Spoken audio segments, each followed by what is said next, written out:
semua. Sekarang kita akan ngabuburit di salah satu pusat takjil di Makassar.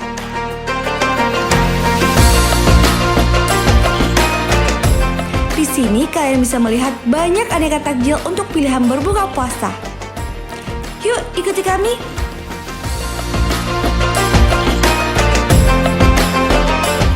Pilihan takjilnya sangat beragam. Kira-kira kita mau beli apa ya? Salah satu favorit Ana Lorna Makassar sudah pasti Jalan Kote. Nah, berikutnya ada es pisang hijau dan masih banyak lagi.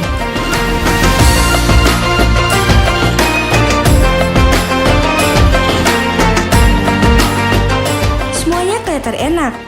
Memang cocok kalau Makassar mendapat julukan kota makan enak.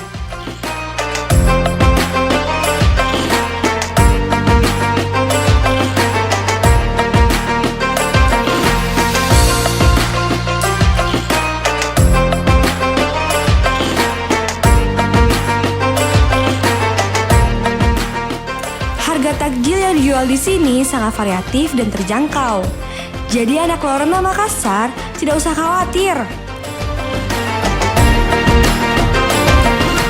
Nah, kalian bisa lihat sendiri jajaran menu takjil yang tersedia di kuliner Ramadan.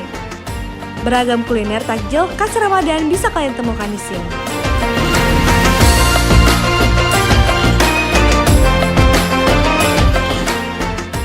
Anak Lorna Makassar, lihat nih takjil hasil ngabuburit kita untuk buka puasa. Masih banyak kuliner yang bisa kalian coba hanya di Makassar, kota makan enak.